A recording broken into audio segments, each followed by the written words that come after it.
네, 안녕하세요. 주식게임 시장에서 살아남는 방법을 알려드리는 송기훈 대표입니다. 네, 두산 에너빌리티 제가 지금 주말 그리고 이렇게 연휴 해서 제가 영상을 남겨드리는데요. 자, 아무래도 이제 많은 분들이 이제 걱정하고 있는 사안이 있죠. 그래서 아무래도 이제 또 전쟁 나다 보니까 또 전쟁 나면은 또 이제 영향을 준다고 또 해가지고 또 이제 중동 화약고 지금 또 터졌죠. 이스라엘하고 이란하고. 근데 이제 여기 미국이 이제 좀 개입이 됐다 안 됐다부터 시작해가지고 이게 이제 점점 더 이제 커질 것이냐 아니면 그냥 여기서 종료될 것이냐 이거 갖고 얘기가 많단 말이야. 근데 여러분들 러우 전쟁 때만 해도 어차피 길게 하락세 끌고 가지도 못했고요. 걔네들은 전면전이었는데. 그리고 그러니까 박스형 움직임이 등장하는 거죠. 그러니까 시장이 박스를 치는 거지. 개별장. 근데 개별장에서 솔직히 원전 섹터가 약했다 한 적은 없습니다. 그냥 반도체 투톱으로 자금 몰려가지고 좀 횡보하고 이렇게 고생한 적은 있어도 시장 자체가 약간 박스 형태 이룰 때 오히려 두산 에너빌리티 모양새 나쁘게 가져가지 않았어요. 훨씬 강했어요. 그리고 또 국장 같은 경우에는 또 월요일에 또 휴장이잖아. 예, 그래가지고 충격이 어느 정도 좀 진정되면서 다시 열릴 거다. 지금 하여튼 국장 쉬고 있는데도 불구하고 지금 이거 보고 계신 분들 있어요. 막 미장 이거 박살난 거 아니냐, 뭐 가상화폐 야 이거 큰일 났다, 막 얘기 나오는데 가상화폐는 가상화폐밖에 안 열려 있잖아. 지금 시장 다 닫혔잖아. 그러니까 얘네가 좀 과민 반응할 수밖에 없어요. 혼자만 반응을 해야 되니까. 그래서 사실 이런 부분들은 국장은 조금 완화된 상태에서 열릴 거다. 그리고 지금 수급도 마지막 수급이 진입으로 끝났잖아요. 얘네가 이탈로 끝나는 게 아니라. 얘네가 지금 이 물량 이탈한 게 아니라고. 그리고 좀 한정기술이나 뭐 BHI나 뭐 이런 종목들도 제가 영상 꾸준히 올려드리지만 BHI 같은 경우에서는 모양새 뭐 어떻게 더 좋게 해줘? 진짜. 자, 올라가다가 눌림목 나오고 양봉 나오고 뭐 끽해봐야 뭐 이러다 가겠구나 각 나오잖아요. 근데 이 각을 내려면 두산 에너빌리티가 상승폭을 나와줘야 된다고. 제가 누누이 말씀드리지만 1월 5일날 두산 에너빌리티가 어떻게 됐어요? 이날 갑자기 양봉하고 빵 하고 들어 올려줬죠. 이거 올라가니까 뭐 얘도 쏘고 얘도 쏘고 얘도 쏘고 난리가 난 거야. 현대건설 같은 경우에서는 이제 MSCI 편입되려고 좀 들어 올린 부분이 있는 거고, 그러다 보니까 어때요? 종목 간의 이동에서 15분 보세요. 지금 두산 에너빌리티 따라서 다 똑같이 움직였잖아. 다 똑같이 움직였잖아. 현대건설도. 얘가 먼저 리드를 해주는 거예요. 근데 얘네가 두산 에너빌리티가 리드를 어떻게 할 것이냐 이거를 이쪽 주포들은 보고 있단 말이야. 다 보고 있어. BHI는 이제 코스닥이라서 코스닥 ETF 때문에 모양새 조금 다르게 나왔는데 다 보고 있어요. 얘네들도. 두산 에너빌리티가 진짜 박살이 나버리고 진짜 무너질 것 같으면 지들이 먼저 물량 털고 나갈 준비를 한다고. 아 이거 털고 나가야 된다. 이거 큰일 났다. 이런 각이 바로 열리는데 글쎄요 막상 보면은 뭐 일부 물량 수익 실현 요 정도밖에 안 잡히고 BHI는 심지어 들어와져 있고요. 외국인 애들. 현대건설도 어때요? 물량 이동이 크게 안 일어났습니다. 현대건설 요거 나온 건 MSCI 편입 때문에 저 패시브 자금 들어오고 나가고 하느라 지금 이렇게 된 거예요. 움직임이 별로 없잖아. 그럼 뭐야? 두산 에너빌리티가 여기서 이 윗꼬리가 정말 위력적으로 작용을 해서 뭔가 추후 움직임에서 제약을 크게 걸 것이냐. 그거에 대해서 저는 상당히 가능성이 낮다. 저는 이렇게 봅니다. 그러니까 흔히들 여기서 하락한다고 하면은 막 21선 막 깨고 내려가고 그러니까 막 이때처럼 막 이때는 솔직히 뭐 시장이 사이드카였던 것도 있는데 뭐 이런 식으로 갑자기 꽝 하고 깨져 내려가는 거 아니냐. 이거에 대해서 좀 회의적이에요. 그리고 이럴 때도 윗골이 등장했을 때 이때도 7%짜리 윗골이에요. 지금 여기가 6%짜리 윗골이고 얼핏 보면 이게 더 위험한 윗골이잖아. 심지어 위쪽에 매물박 낀 상태에서 등장한 윗골인데 근데 그 다음 움직임 뭐였어? 추가 상승이었잖아. 물량 걷어가고 그 다음에 박스 치다 또 들어 올리는 거잖아. 그러면 우리 이쪽에서 한 방 남았다. 제가 여러분들께 말씀드리지만 두산 에너빌리티가 뭐 화요일장에 치고 나간다. 뭐 전 이렇게 말씀 안 드리잖아요. 제가 뉴스 이거 보여드렸죠. 제가 늘 말씀인 거. 트럼프가 압박 놓을 거다. 뭐라고 압박 논다 했어. 야 니들 저기 딴짓거리 하지 말고 저거 절기 니네가 알아서 해. 이거 한 방이 진짜 대박 뉴스인 거예요. 이런 게 다른 게 강한 뉴스가 아니라 그런 뉴스가 강한 뉴스야. 제가 여기 이렇게 브리핑 해드린 거 제가 지금 보여드리고 있죠. 근데 이 많은 브리핑 중에서도 제일 이 뉴스는 좀 위력적인데 했던 게 뭐냐면 트럼프가 말한 기업 책임론이에요. 이거에 대한 직격탄이 떨어지는 곳이 두산에너빌리티입니다. 생각해보세요. 거대 기술 기업은 스스로 전력을 공급할 의무가 있다. 이거를 3월 4일 날 총수들 모아놓고 뭐 아마존, 구글 뭐 이런 애들 다 모아놓고 서약을 받겠대. 근데 이제 서약을 이제 받느냐 못 받느냐 이제 그게 법적인 책임이 있느냐 없느냐 뭐 이거에 대해서 계속 논의가 나오고는 있는데요. 저는 이렇게 생각해요. 서약을 거기서 갑자기 기업 총수들이 안 할 건데요? 그냥 전기값 오르든지 말든지 저는 뭐 알 바가 아닌데요? 이렇게 나갈 가능성하고 쟤네들이 이거 여기서 서명 안 하면 골 때리겠다 이렇게 판단할 가능성하고 놓고 보는 거예요. 어느 쪽이 높을지. 그리고 나서 논의해야 되는 게 이게 법적인 효력이 있느냐 없느냐예요.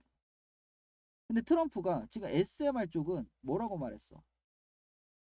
규제를 완화해 줄 거라고 했잖아. 완화해 줄 거라고 했죠.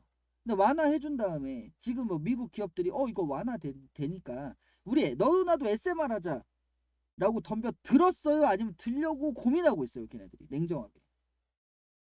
고민하고 있으니까 10만 원인 거예요. 걔네가 고민 끝내고 SMR로 들어왔다 하면 얘가 10만 원이겠습니까? 지금? 말이 안 되잖아. 앞으로 팔아먹을 게 얼마어치인데. 자기 시총이 뭐야? 이거보다 더 팔아먹을 것 같은데? 그거 감안해야죠. 그럼 뭐다? 걔네들 고민을 조금 강제화를 해주는 거야. 근데 명분이 너무 좋잖아. 트럼프가 명분이 너무 좋아요. 전력난으로 전기값이 올라가지고 야 일반인들이 개고생을 하고 있으니까 니들이 책임져라고 해주는 거거든. 이게 잘못된 의견이에요. 그러니까 기업들이 발전하는 건 좋아. 물론 미국에도 도움이 많이 되겠죠. 근데 그것 때문에 그냥 일반 서민들이 막 전기값 올라가지고 허덕이는 게 맞는 그림이야? 틀린 그림이죠. 그거를 정확히 찍고 나온 거야. 그래서 나온 게 스스로 전력을 공급할 의무가 있다.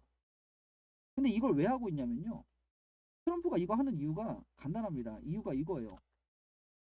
서민 물가 안정이라는 중간 선거 변수를 겨냥하고 있다. 그러니까 정치적인 목적도 있는 거야. 그러면 이 부분에 대해서 서약을 못 받을 가능성보다 서약을 받을 가능성이 높다라는 거야.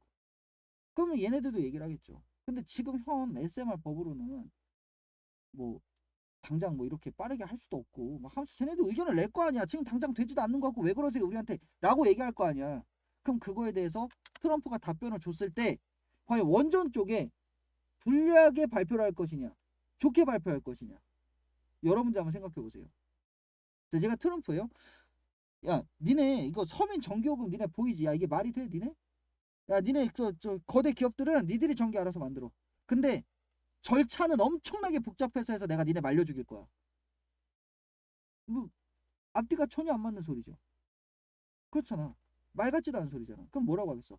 내가 이 규제에 대해서 여러 완화를 많이 해줄 테니까 거대 기업들은 전력을 니들이 공수해. 이게 맞는 그림이잖아. 그러니까 1번이 돼야 2번을 빠르게 할 수 있잖아 기업들이. 그럼 뭐야 제 SMR 지금 앞쪽으로 뉴스가 좀 더 당겨질 가능성 이렇게 봐야 됩니다. 물론 이제 여기서 뭐 바닷가랑 가까우면 조력 쓰고 바람 많이 불면 풍력 쓰고 하실 수 있는데요. 되겠습니까? 냉정하게 그거 가지고 AI 돌린다고? 신나게 돌려봐라. 중국한테 지지. 어쩔 수가 없어요. 제가 SMR이라는 요 에너지 생산 이 시스템 자체가 그냥 글로벌 추세로 가는 거다라고 말씀드린 데는 이런 이유가 있는 거예요. 대체할 수 있는 게 없기 때문입니다. 그럼 여러분들도 지금 연휴잖아요. 그리고 제가 이렇게 연휴 마지막에 영상 올려드리니까 한번 생각해 보세요. SMR을 대체할 수 있는 거를 뭘로 할 것이냐? 없어요. 냉정하게. 경쟁이 없다고. 경쟁이 없는데 여기서 미국이 치명적인 게 뭐냐? 지들은 시공 능력이 박살나 있다라는 거야. 그럼 결국 누구한테 손 벌리겠어? 중국, 한국하고 하던지 아니면 단가 박살날 거 각오하고 프랑스랑 하던지 택일이에요. 근데 단가가 박살나면은 SMR을 하는 가장 큰 이유가 경제성인데 경제성에서 SMR이 점수가 높아요. 그래서 풍력, 태양력 이런 애들이 SMR 이길 수가 없다라고 말씀드리는 거야. 뭐 친환경 에너지? 허울은 좋지. 물론 걔네들이 생산량이 넉넉히 받쳐준다면 괜찮지. 근데 그거는 생산량이 어느 정도 받쳐줄 때 얘기고 안 되잖아. 그럼 경제성으로 지금 SMR 하는데 단가 높은 프랑스랑 할 수 있어? 못해. 그럼 중국이나 한국이랑 하면 돼요. 미국이 퍽이나 중국이랑 하겠다. 퍽이나. 진짜로 미국이 중국하고 하고 한국하고 배제할 것 같다라고 판단하시면 부산 에너블리 당장 매도해야 돼요. 진짜 이렇게 됩니다. 근데 가능성 없다는 거 아시죠? 그러니까 끌어올리는 애들도 1차적인 그러니까 내가 요 타점을 넘긴 다음부터 구도를 조금씩 변경을 줘야겠다. 이게 이런 게 있다고. 주가가 무조건 이렇게 치고 나가는 종목은 없어요. 다 가다가 쉬다가 가다가 쉬다가 하는데, 이런 쉬는 형태가 두산 에너빌리티는 지금 횡보형이야. 근데 나중에는 막 N자로 갈 수도 있고 막 박스 치다가 돌려 빼는 경우 나올 수도 있고 수많은 변수가 창출이 됩니다, 추후에는. 근데 이렇게까지 되려면 주가가 어느 정도 올라간 다음에 얘네가 태세를 전환한단 말이야. 이제 시총이 너무 커졌으니까 우리가 이렇게 대응해야 돼, 이런 방식이 나온다고. 근데 지금 당장 여기를 목표로 하고 있는 종목이니까 같은 방식이 계속 등장을 하는 거예요. 목표가 여기니까. 여기를 넘긴 다음에는 두산 에너빌리티가 스타일이 변경될 가능성 높습니다. 진짜로 막 돌려 빼는 전술 써버리고 막 이래버리면 머리 아파. 궁극적으로 막 20만원 25만원 갈 수 있겠지. 근데 가는 길목이 진짜 하루하루가 진짜 살얼음판 돼버리는 상황 열어버릴 수도 있어요, 두산 에너빌리티. 근데 여기까지는, 그러니까 14만 6,500원이라고 하는 이 가격, 역사적 신고점 라인까지는 두산 에너빌리티가 선택하는 거, 선물 세팅해놓고 현물 들어 올리되 박스 형태나 횡보 형태로 조정해가지고 개인 투자에 물량 털면서 끌어올리는 방식 계속 쓸 겁니다. 지금까지 계속 그러고 있어요. 여기서도 여기서도 여기서도. 이번에 상승하고 나면 한 번 더 쓸 거예요. 그 다음에 고점 갱신할 겁니다. 역사적 고점 갱신. 여기까지가 제가 보고 있는 두산 에너빌리티. 매매 동향도 놓고 보면은, 그래, 뭐 외국인이 그렇게 많이 산 건 아니잖아, 뭐 조금 샀잖아, 뭐 여러 의견 나올 수 있어요. 그런데 여러분들 얘네들이 정작 금요일 같은 때 별로 주가 움직임이 어땠어? 별로 없었어요. 냉정하게 말하면 주가 움직임 별로 없는 거지. 2.41밖에 안 움직였는데 윗꼬리만 달고 거래량 좀 붙긴 붙었지. 근데 이쪽에서 매물 해소할 때보다도 거래량이 없었어. 고점 갱신하면서 가는 종목인데도. 그런데 선물 거래량은 얘네들이 터트려놨단 말이야. 선물 거래량. 그리고 심지어 얘네들이, 여러분들 이날 물량 해소 많이 했잖아요. 이때 거래량 많이 나왔잖아. 2월 13일이거든요. 근데 2월 13일자를 보면은 어때? 얘네들이 거래량 엄청 터트려놨죠. 얘네들이 이미 이때 들어 올릴 거를 사실상 마음속에서 확정 내놓은 거야. 여기서부터 출발하자. 그래서 매물 해소 해놓고 이때 고점 갱신 한번 해줬죠. 20일날. 이때 순간적으로 10만원 위쪽으로 빵 치고 올라가가지고 종가를 10만원 위쪽으로 당겨놨죠. 그럼 2월 20일날을 바로 보면은 어떻게 생겼어? 거래량 또 터트려놨죠. 이렇게 움직인다. 부산 에너빌리티 중장기로 끌고 와서 수익률 한번 제대로 찍어보고 싶다 하시는 분들 010-7543-8728번으로 문자 복구 두 글자 적어서 보내세요. 신청 끝납니다. 그냥 물량 지킨 구간이, 수익 구간이 얼마나 잡히느냐, 제가 이거를 2만원대부터 말씀드리고 있어요. 2만원대부터. 그럼 생각해보세요. 오래 들고 있던 사람들이 수익률 더 많이 나온 거야. 여러분들 불과 막 2달 전에 두산 에너빌리티 끝났다고 나간 사람들 한번 생각해보세요. 지금 어떻게 돼 있나. 다시 들어오려고 보니까 막 윗꼬리 달고 막 흔들고 난리치고 있잖아. 막 사이드카 터지고. 꼬인 거야. 꼬인다고. 매도할 자리가 아닌 데서 매도하는 순간부터 꼬이는 거예요. 단추가 그걸로 마무리됐거든. 근데 또 깰라고 보니까 머리 아픈 거야. 비중 조절을 통한 구조 내지는 뭐 전량 매도 전량 매수, 뭐 여러분들이 어떤 방법을 선택하셔도 여러분들 나름의 선택 방식이 있으시겠지만은 저는 이렇게 생각해요. 비중 조절을 통하는 구간은 사실 12만원 라인에서 한 번은 해야 된다. 네, 제가 눈에 말씀드리죠. 한 번은 해야 된다. 왜냐, 그때 횡보가 좀 길 수 있다. 왜냐면 그 다음에 14를 넘기기 때문에. 그러니까 12만원에서 브레이크 걸어놓고 14만원에 브레이크 건다는 뜻이 아니에요. 14만원대는 이거보다 더 넘긴 다음에 브레이크를 걸어야 돼요. 그래야 14만원 라인에서 얘가 지지를 받으니까. 두산 에너빌리티가 늘 불안했던 이유가 지지선 라인이 약해요. 단점입니다. 두산 에너빌리티 유일한 단점이에요. 지지선 라인이 약해요. 그러다 보니까 어떻게 돼? 박스를 쳐도 이 하단부를 믿을 수가 없는 거야, 개인 투자인들이.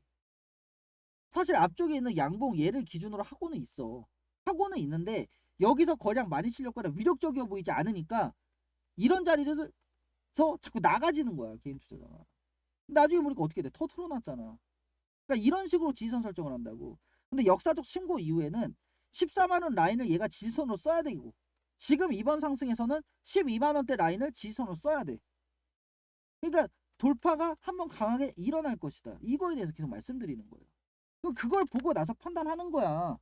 내가 횡보 구간이나 이런 거 기다릴 수 있는 사람인가, 나는 절대 못 기다리는 사람인가? 내 자금은 시간이 들어도 되느냐? 내 자금은 시간을 여기서 지체할 수가 없느냐? 개개인의 사정이나 성향에 따라서 가야 된다고. 그런데 이것도 어느 정도 상승폭 나왔을 때 고민을 해야지. 상승폭 안 나왔는데 고민하다 보면은 물량 들고 계신 분들 잘 보세요. 내가 물량을 쥐고 있어. 두산에 뭐 비중이고 뭐 평균 단가하고 상관없이 일단 내가 손에 들고 있어. 이 상황에서 고민을 하면은 주가가 위쪽으로 이미 이동을 했기 때문에 추가 매수에 대한 이런 고민보다 매도에 대한 고민을 더 한다고. 그럼 뭐다? 고민을 하면 할수록 마음이 매도 쪽으로 기울게 됩니다. 진짜예요. 심리적으로 그래요. 심리적으로. 그래갖고 중턱에 자꾸 나가는 선택이 나오는 거야. 여러분들. 잘 보세요. 여기서부터 여기까지 어디서 매도했어도 다 중턱 매도거든요. 근데 제가 전략방 운영하고 있죠. 제가 전략방 운영하잖아. 개인 투자자들이 가장 힘들었을 때가 이쪽 구간이에요. 왜냐? 여기서 박스 치는 건 이해가 됐단 말이야. 근데 골팍이 들어와 버리니까 힘들어하는 거야. 근데 저는 여기서 들어가 버렸죠. 말 같지도 않은 소리 하고 있네. 네가 갈 길이 얼마나 먼데 여기서 찍어 눌러서 끝나. 들어갔죠. 그러니까 어떻게 돼? 결론적으로 봐봐. 이때 나갔으면 여기서 여기를 기준으로 봐도 중앙 매도예요. 중앙값 매도야. 저기를 기준으로 봐도. 이쪽 라인 때 개인 투자자들 뭐 힘들다 어쩌다 이거 못 갈 것 같다. 뭐 헤드앤숄더다부터 시작했다. 난리도 아니었어. 생각해보세요. 여기서 매도 때렸는데 뒤에서 이거 나와버렸잖아. 글로벌 악재는요. 우리나라는 완충된 상태에서 시작하는 것도 있지만 중동 뉴스는 늘 터지던 화약고가 또 터진 거예요. 중동에서 지금 쟤네들끼리 막 폭탄 던지고 총 쏘고 하는 거 여러분들 뉴스 처음 보세요? 아니잖아. 여러분들 처음 보시는 분이 어딨어. 지금 나이가 10대셔도 몇 번 봤습니다. 살면서. 10대셔도. 그래서 제가 말씀드린 게 이거야. 주기적으로 터져요. 쟤네들은 화약고가. 근데 늘 같은 충격요법이 시장에서 얼마나 반응하겠냐고. 외국인 애들? 제 3전 하이닉스가 조 단위로 빠져나왔어요. 금요일날. 얘네들. 조 단위로 빠져나왔거든. 이 자금이 다음 투자처를 잡으려고 이동을 할 거란 말이야. 물론 반도체로 다시 재진입하는 물량도 있겠죠. 하지만 이 회전을 시킬 거란 말이야. 근데 이 와중에 3월 4일날 서약받았다? 자금이 어디로 쏠리겠습니까? 어차피 다음 주 후반부 봐야 되는 종목이에요. 근데 잘 보세요. 개인 투자는 매도세가 언제 나오고 손바퀴는 언제 나는지. 3월 3일, 3월 4일날 나옵니다. 그리고 3월 5일 이럴 때 갑자기 서약 같은 걸로 뉴스 들어 올려버리면 진짜 코앞에서 나간 거야. 심지어 단타로 들어왔더라도. 위력적인 윗꼬리가 11만 200원에 형성될 수가 없다. 이거 먼저 말씀드릴게요. 얘네 올렸다 흔들어서 여기서 받아먹었잖아요. 프로그램 애들. 선물 세팅하면서. 송기훈 대표 플랜을 그냥 따라오세요. 지금 해당 뉴스에 대해서는 뭐 논하고 있는 뭐 저처럼 논하고 있는 사람도 있지만 논하지 않는 사람도 있습니다. 왜냐 해당 뉴스가 작을 거라고 생각하는 거예요. 근데 저는 제가 최근에 본 원전 관련 SMR 관련 뉴스 중에서 탑5 안에 들어가는 큰 뉴스로 보고 있어요. 탑5 안에 들어갑니다. 저. 여러분들 잘 생각해 보세요. 부산 에너빌리티가 좀 어렵게 느껴진다. 나는 물량을 좀 오래 들고 있었다 하시는 분들 제가 질문 하나 드려볼게요. 이거 뭐 때문에 올랐어요? 자 이때 종목 들고 계신 분들은 해당 종목에 대해서 공부를 많이 하시잖아. 그럼 이때 왜 올랐어요? 여러분들? 이게 SMR 상승입니까? 이게 체코 원전 상승이에요. 체코 원전 때문에 올라갔어. 진짜예요. 이때 체코 원전 된다 뭐 실제로 계약됐다 어쨌다 하면서 들어 올렸다고. 그러면서 조방원 해가지고 원전 쪽에 힘 받았을 때예요. 그 뒤로 SMR로 인한 상승이 어디서부터 어디까지를 SMR로 인한 상승으로 봐야 될까요? 여러분들. SMR로 인한 상승이 지금 상당히 빈약하게 설정이 되어 있습니다.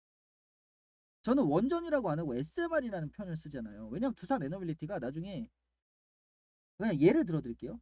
중장기로 보면 저는 20만원, 30만원도 갈 수 있는 종목이라고 생각하고 있다. 저는 진즉부터 영상에서 말씀드렸어. 단기적인 포인트로 영상을 촬영하는 것뿐 20만원을 찍었어요. 그때 물량을 들고 있는 주주님들 중에서 이 상승이 체코원전 때문이라는 걸 아는 분이 얼마나 계실까요? 이제 보이지도 않아. 이런 구간 돼 있어요. 왜냐? 그때는 이제 SMR로만 가고 있으니까 SMR로 아예 두산 에너빌리티 낭인이 찍힌다고. 근데 지금도 아직도 그냥 원전 이런 표현을 듣고 있잖아. 조방 원. 그죠? 보세요. 연말쯤 됐을 때는요. 조방 원이 아니라 조방 SMR로 돼 있어. 원전이 빠지고. 원전이라는 단어를 쓰는 게 아니라 SMR이라는 단어를 쓸 거야. 왜냐? 원전으로 인한 상승보다 SMR로 인한 상승이 더 높으면 SMR인 거 아니야? 여러분들 이거 좀 나눠서 생각해 주셔야 되는 게 원전 우리가 말하는 원전은 대형 원전을 말하는 거예요. 막 국가 차원에서 하는 거 막 몇십조 원짜리. 근데 제가 말하는 원전은 SMR 말 그대로 소형 모듈. 미국의 빅테크가 선택할 수밖에 없는 SMR 그리고 이 선택을 조금이라도 강제화하고 정치적 목적으로 활용하려고 하는 게 3월 4일이라고. 아직 진짜 재료가 반영이 안 됐어요. 여러분들. 진짜 재료가. 진짜 재료가 반영되기 전에 고점이니 저점이니 이런 걸 논하고 있는 거야. 솔직히 지금 여기서 논쟁하는 게 무슨 의미가 있나 싶긴 해요. 주가가 여기서 더블 나와도 그걸로 논쟁할까 우리가? 여기서 있었던 일로 주가가 20만 원 찍었는데 논쟁하고 있겠냐? 안 한다니까. 진짜 안 해요.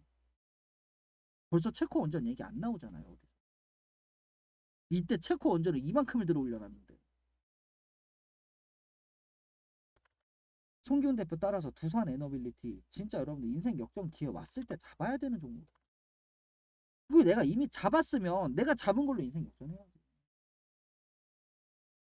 010-7543-8728번으로 문자 복구 두 글자 적어서 보내주세요. 월 9만원 3개월 이상으로 저 이렇게밖에 운영 안 하고 있고 제가 예전에 두산 에너빌리티 영상 찍을 때요 이런 말을 많이 했어요. 여러분들 두산 에너빌리티로 돈 버시면 뭐 하실래요? 계획 있으세요? 큰 돈 벌었는데 계획 없으면 그게 더 위험한 거 아니냐. 전 정말 위험하다고 생각하거든요. 큰 돈을 벌었는데 그 사람이 계획이 아예 없다는 게. 저는 그렇게 생각하고 살아요. 실제로. 여러분들 하나 여쭤볼게요. 계획 있으세요? 두산 에너빌리티가 내가 고점인 것 같아 저점인 것 같아. 여러분들 옛날에 뭐 7만원 8만원이신 분들 자기가 고점인 줄 알았어. 지금 10만원 위쪽에 있으니까 내가 고점인 것 같거든. 저 위쪽에서 보세요. 돈 벌면 뭐 하실래요?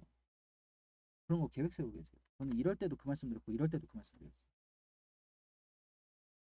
계획 세우면서 그냥 송기훈 대표 매매 전략 그대로 따라가겠다 하시는 분들 010-7543-8728번으로 문자 복구 두 글자 적어서 보내주시면 신청 끝난다라는 거 말씀드리면서 저는 또 다음 두산 에너빌리티 영상으로 찾아뵙겠습니다. 감사합니다.